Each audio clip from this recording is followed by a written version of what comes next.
Allora, benvenuti a questa nuova puntata di Soundtrack City, benvenuto Massimo Privitera. Benvenuto Marco Testoni, benvenuti a tutti quanti. Insomma, da tanto tempo cercavamo l'occasione di intervistare questa coppia di compositori e sto parlando di Alessandro Forti e Francesco De Luca, compositori di lungo corso a questo punto, la loro carriera è partita negli anni 90 e quindi siamo molto felici adesso di parlare del loro ultimo lavoro per la serie televisiva targata Rai Prima di Noi, una serie sceneggiata da Giulia Calenda e con la regia di Daniele Luchetti e Valia Santella. Allora, parlaci un po' di questa serie, ma soprattutto della loro biografia, caro Massimo. Alessandro Forti e Francesco De Luca iniziano la loro carriera nel teatro per molti corti, ma negli anni 90, metà degli anni 90. Però diciamo che la loro fama e la loro notorietà arriva a chi ama il mondo delle colonne sonore, ma chi ama comunque il mondo del cinema, grazie a due film in particolar modo: 3 metri sopra il cielo, quello con Riccardo Scamaccio, che se lo dimentica, ma poi soprattutto 10 inverni, un film bellissimo, intimista, di Valerio Mieli, con una colonna sonora molto molto raffinata e tematica per eccellenza, che è proprio il tematismo distingue questi due autori, questi due compositori. Ma soprattutto loro sono ben noti al grande pubblico della Rai per due serie che sono veramente longeve: Il Paradiso delle Signore e Nero a metà. Ma hanno anche contribuito con un'altra serie importante, quella Libera, che tra l'altro era la candidata del nostro premio Musa, e poi fino a quando sono oramente gli ultimi due lavori sono proprio quelli per il film per la TV La bambina con la valigia e Prima di Noi, questa serie TV con la regia di Luchetti e Santella. Tra l'altro, altro film importante, perché molto molto peculiare, del 2009, Tutta colpa di Giuda, che vedeva molti compositori e molti autori di canzoni incontrarsi e incrociarsi in questo film particolarissimo. E poi ora ovviamente parliamo di questa serie attualmente in onda sulla Rai, che è Prima di Noi. A dopo. Buona visione.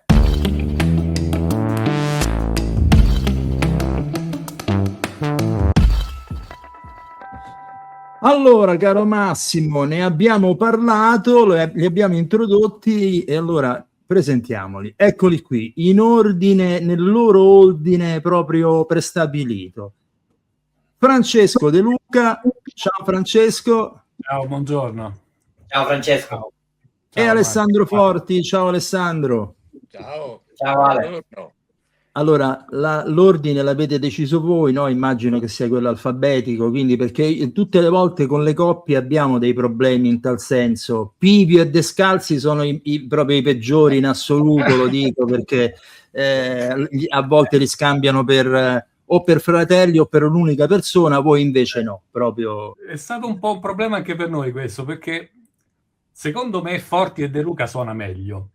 Però abbiamo usato la cosa alfabetica, quindi De Luca, la D veniva prima, De Luca e Forti è andata così. Per dire insomma che siamo uguali, Certo. non c'è nessuna importanza, però va come viene. Fanno loro, A me suona sì, meglio De Luca e Forti, devo dire. A me ha sempre suonato meglio De Luca e Forti. Io ormai sono tarato, vi conosco così, quindi se uno mi dice Forti e De Luca rimango un attimo... Però nell'ultima cosa, per esempio, siamo invertiti. Come volete. Insomma, si può dire che voi siete una coppia inossidabile, perché da quant'è che lavorate insieme e soprattutto vorrei capire come è nato il vostro connubio artistico. Chi risponde? Vai, vedi? comincia tu, poi proseguo, poi mi aggancio. Sì, lavoriamo da tantissimi anni ormai, perché parliamo dei primi anni 90. È nata la collaborazione perché tutte e due facevamo quella che si chiama production music. Avevamo un editore comune, dovevamo fare 2 lavori, ognuno doveva fare il suo disco. Mi presentarono Alessandro, abbiamo fatto la prima cosa, poi lui dovette fare un disco suo, chiamò me e la cosa è partita. Insomma, abbiamo continuato a lavorare. Poi sono partiti i primi lavori a teatro, le piccolissime cose, però una grande gavetta, ecco, che è durata tanti anni, fino ad approdare ai piccolissimi cortometraggi. All'inizio, come tantissimi altri musicisti, avevamo altri lavori in contemporanea, e finché a un certo punto ci siamo resi conto che potevamo fare solo questa cosa, è quella che ci piaceva di più fare, e siamo ancora qua. Quindi. Sentite, di quel primo periodo, anni 90, quali lavori vi sono rimasti dentro particolarmente? Secondo me la parte che citava prima lui, il teatro, è stata importante, se non altro perché ci ha consentito di registrare tanti gruppi. Cioè non solo suonavamo noi, ma avevamo una cerchia di musicisti che suonavano la nostra musica, e quello è stato fondamentale, perché anziché partire con sintetizzatori, campionatori, eccetera, abbiamo avuto questa iniezione di vitalità, insomma, l'apporto degli altri strumentisti è importante quando si scrive musica, e quindi io credo che quello sia stato un periodo ricco. Citiamo qualcuno del titolo di qualche vostro lavoro teatrale. Abbiamo fatto uno spettacolo, una versione di Billy Budd, il regista teatrale era Sandro Sequi, e andò al Festival di San Miniato. Era uno spettacolo piuttosto importante, insomma. O delle rassegne in Sicilia, mi ricordo una Mostellaria con a Segesta. I Menecmi, sì, abbiamo fatto. Insomma, mica le buttano così come se fossero, capito? No. Sai, non sono mai state le grandi tournée teatrali degli stabili, sempre cose più piccole, ma non per questo per noi meno importanti. Certo. Sicuramente formative, poi credo, no? Ma sì, ma all'inizio io penso che bisogna provare un po' tutto. Generi musicali diversi, non essere chiusi in una sola cosa, a meno che non sei proprio un genio e sai esattamente quello che vuoi far ascoltare agli altri. Per noi è stato una sperimentazione, come diceva Alessandro, continua, un imparare, ma che prosegue ancora oggi. E diciamo che è stata un po' la nostra fortuna quella di doverci mettere alla prova su generi musicali differenti, insomma. Partiamo da due percorsi iniziali di studi, background molto lontani, molto diversi tra loro. E poi le cose si sono cominciate ad incastrare in un modo o nell'altro. C'è stata un'osmosi tra i due, anche perché io credo che alla fine ormai abbiamo uno stile, tra virgolette, De Luca Forti, nel senso che c'è stato un passaggio tra la musica che scrive Francesco, tra la sua sensibilità, i suoi studi, il suo background e il mio.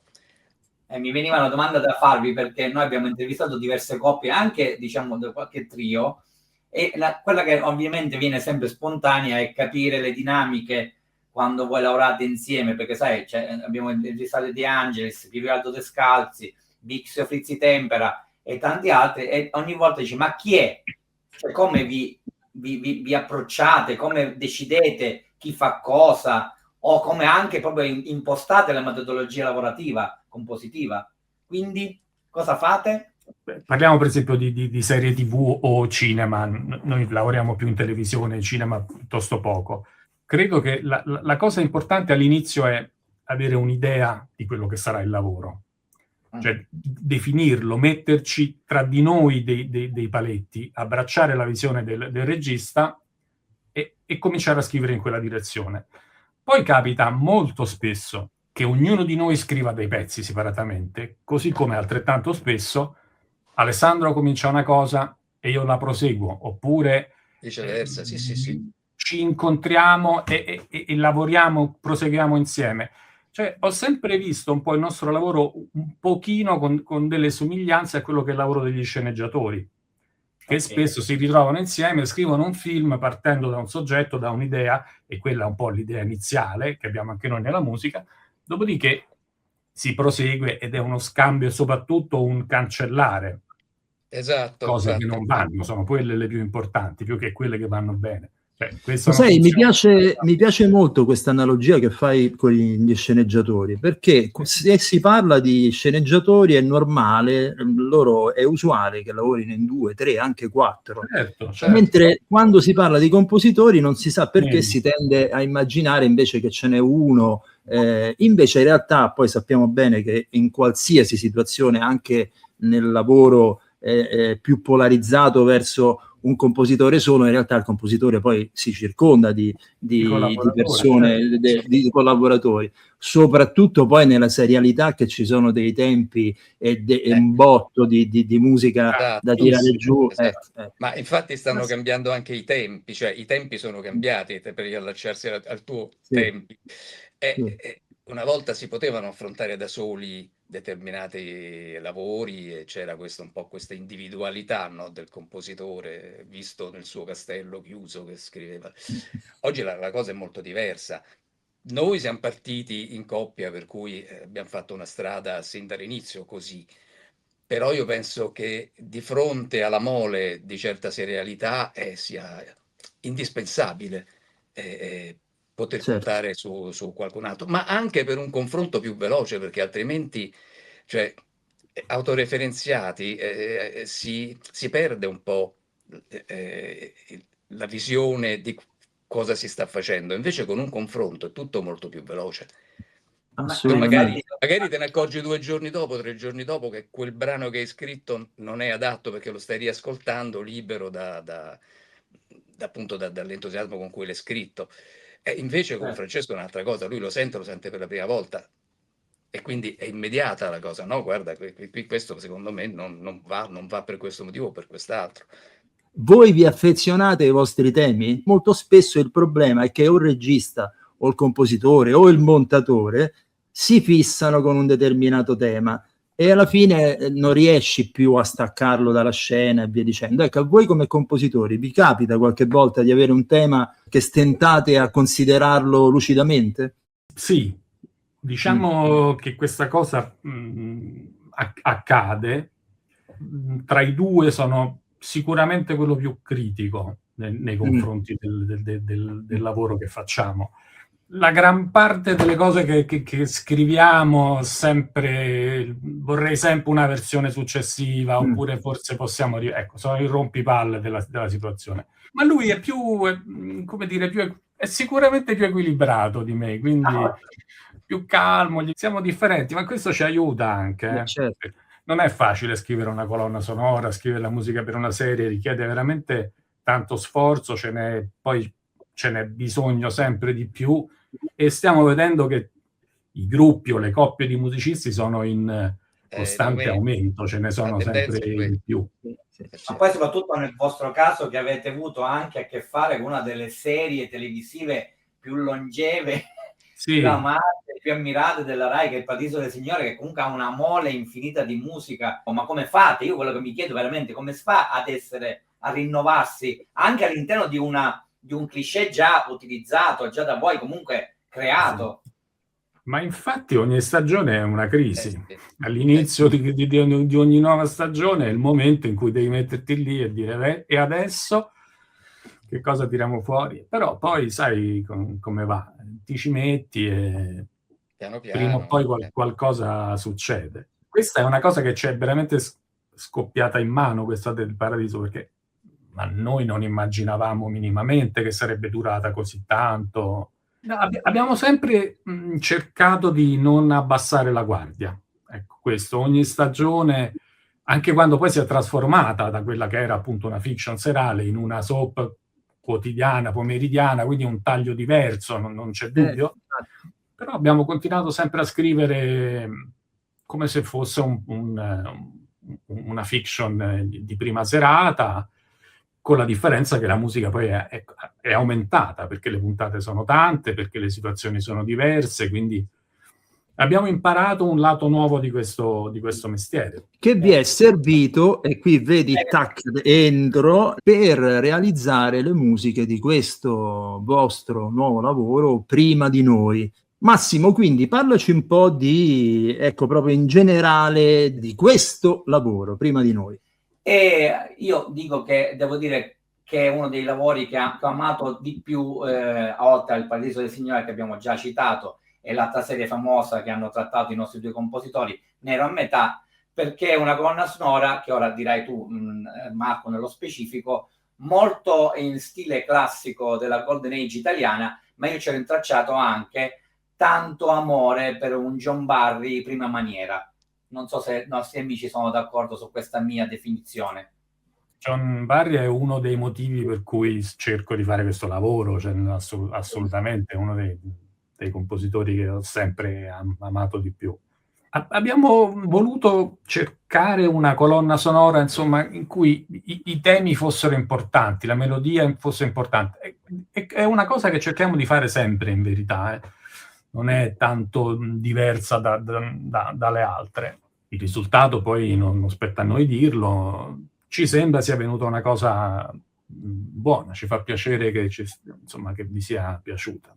Io quello che posso dire, allora, ascoltandola, innanzitutto leggo questa delicatezza ma anche intensità, e questo a me è sempre un discorso che personalmente piace. Preferisco a quelle colonne sonore muscolari dove c'è il musicista preponderante. Come posso dire, da questo punto di vista lavorare di fioretto è molto molto molto difficile, loro ci riescono perfettamente. Il tema principale, quello prima di noi, secondo me è bellissimo, cioè è molto elaborato. Ecco, se tu, Francesco, dicevi che avete voluto sottolineare l'importanza del tema, beh, ci siete riusciti assolutamente, perché questo del tematismo, come sapete, è un po' in controtendenza, no? Perché adesso si tende molto a evitare il tema, perché può essere ingombrante, perché non tutti i registi e montatori sanno anche trattarlo, o anche perché il linguaggio attuale della serialità è molto veloce, quindi quando c'è invece la possibilità di farlo, ecco, saperlo fare non è da tutti. Ma poi ho sentito anche tante altre cose interessanti che me ne sono segnate come keyword, che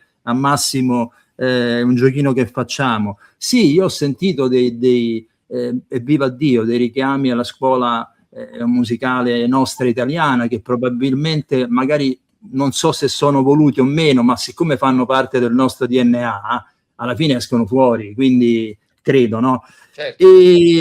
Ma anche Alan Silvestri qua e là, ma a me mi fanno capire i dettagli, la cura del lavoro di questi due signori, perché ho sentito un'introduzione bellissima su un tema "A te non ti odio". Li suoni te direttamente, Francesco? Sì, no, le suono, ma finché riesco continuerò a suonarle. Poi quando proprio le dita non ce la faranno più, oppure le parti saranno troppo difficili, chiamerò qualcun altro. Ma fino adesso così come Alessandro il gusto resta sempre. No, il gusto resta sempre, il tocco, cioè, è un tocco stupendo e anche registrata benissimo. Peraltro, diciamolo ogni tanto, dove è stata registrata questa colonna sonora? Alla Digital. No, lo dici come se fosse scontato, no? Due studi veramente. Abbiamo registrato alla Digital Records, alla Forum, ma sempre con Goffredo Gibellini. Le chitarre sono state fatte a volte qua dentro. Qui dentro, certo. E invece in un altro studio da Francesco De Nigris, che è un altro nostro amico musicista, che ha uno studio e spesso le faccio lì. Voi sapete benissimo che poi le colonne sonore ormai sono un mix di registrazioni, molte cose si fanno fortunatamente in proprio, perché così si ha tutto il tempo che si vuole per rivederle, e le orchestre hanno bisogno di una sala adeguata per poterla registrare, quindi infatti fanno alla fine l'orchestra in sala e il pianoforte, e tutto il resto si fa in genere in preproduzione, perché, come diceva Francesco, puoi mettere tutta l'attenzione che è possibile. Sì. In fondo il tempo in sala scorre rapido ed ha un costo, per cui ovviamente... No. Ma poi peraltro vi ho chiesto questa domanda di dove l'avete registrato, perché poi quest'estate ci siamo incontrati proprio dalla Digital di Gibellini, certo. E forse magari era proprio questa che stavate registrando di colonna sonora, non lo so. Forse sì, però comunque sì, mi ricordo però comunque sì, i tempi ci sono. Mi è piaciuto anche molto il tema del soldato, quello col violino solista. Esattamente, perché il violino solista chi è? Diciamoli anche i nomi. Il primo violinista è Leonardo Spinedi, è molto molto bravo. Ha dato veramente qualcosa in più direi proprio di sì. Vai Massimo. Ma c'è questo pezzo che forse anche lì la citazione di Silvestri cade a fagiolo da parte di Marco, è Come un disegno. È un flauto sospirante, qualcosa molto quasi puntilistico, e mi ha colpito parecchio, perché arriva in un momento tra un brano e l'altro come se fosse quasi un sospirare, prende un attimo di sollievo tra un momento drammatico e un altro. Ma sai, alla fine sei ispirato dal racconto, da quello che vedi, noi cerchiamo di interpretare quello che vediamo e quello che sentiamo, e a volte esce.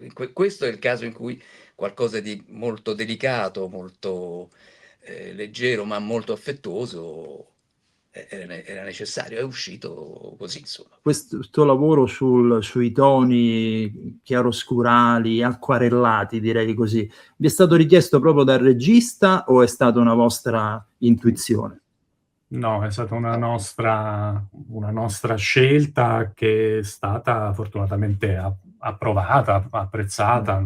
È venuto tutto molto naturalmente, insomma. Tu prima parlavi di questa scarsa popolarità dei temi nei lavori che sentiamo oggi, no? E sembra quasi di scrivere un po' in controtendenza, oppure di allacciarsi a un modo di scrivere del passato. Io sinceramente la rivendico proprio questa cosa, perché l'astrazione musicale, l'ho detto anche in qualche altra occasione, è anche bella, ma deve essere funzionale. Quando invece è spalmata ovunque, anche senza criterio, togliamo in nome di una modernità che secondo me non c'è in questo modo di scrivere, viene meno, cioè perde proprio il suo senso. È chiaro che se senti una colonna sonora di Cliff Martinez, per esempio, che è tutta così, tutta elettronica, tutta sospesa, è bella, funziona bene, ma funziona in quei film, in quel modo di scrivere una colonna sonora. Se cerchiamo di metterla su tutto, comprese le fiction di Rai o di Mediaset, l'effetto secondo me non è proprio dei migliori, insomma. Ma poi in questo caso c'era tutto lo spazio per poter fare uscire delle tematiche che poi si possono anzi devono tornare vestite diversamente, eccetera.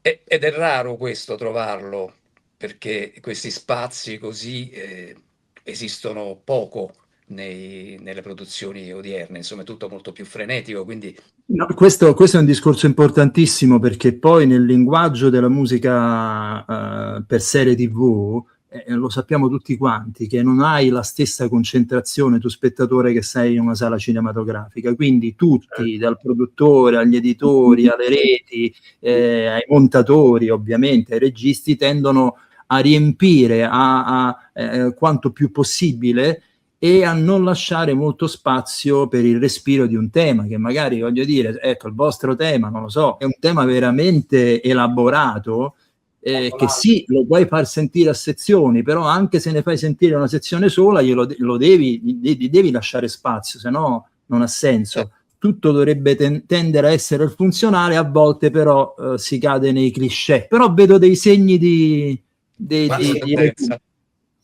controtendenza. Secondo voi perché è così? Cioè, perché? Guarda, io sono il fautore da sempre che la migliore tematizzazione dal punto di vista proprio di rapporto immagine note e persiste e insiste nella serialità. Io riscontro spessissimo grandi serie, ma anche serie minori, diciamo meno conosciute rispetto a quelle pompate, con dei bellissimi temi, un grande tematismo, quello che al cinema viene sempre di più a mancare, tranne rare eccezioni. Oggi si usa anche questa rarefazione quando non ce n'è bisogno, perché non porta a nulla, non è funzionale, non è significativa, non è incisiva, e che cosa ci racconta? Zero.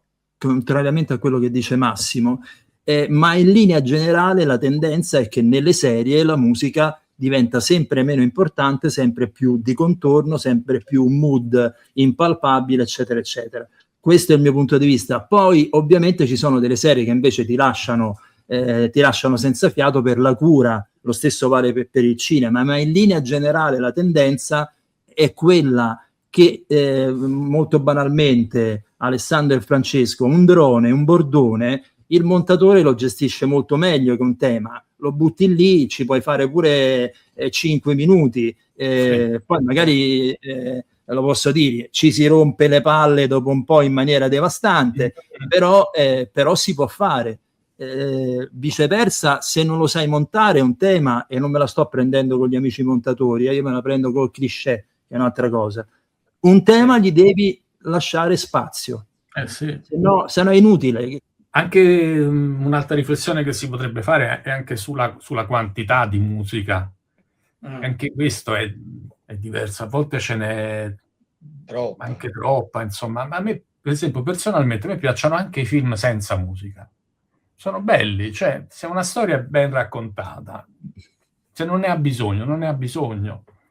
Posso dire una cosa, e questa è una cosa divertentissima, di compositori ne conosco tanti, tutti quanti dicono questa cosa, cioè i compositori e non gli scenografi, di musica ce n'è troppa, e va contro le loro tasche, peraltro, nel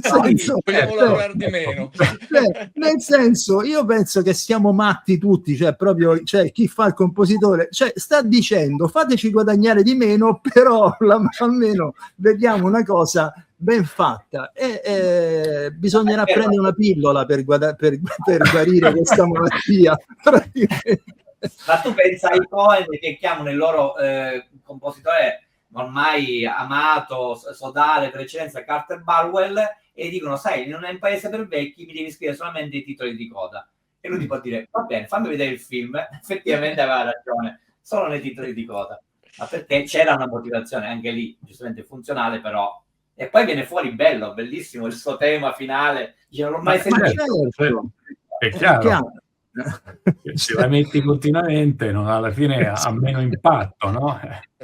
Vabbè, comunque, ripeto, è bellissimo questo fatto dei compositori che vogliono meno musica nei lavori, è bellissimo, lo trovo veramente poetico, ragazzi, cioè, nel senso, è molto poco zimmeriano, ecco, perché invece lui proprio con la pala si appalate.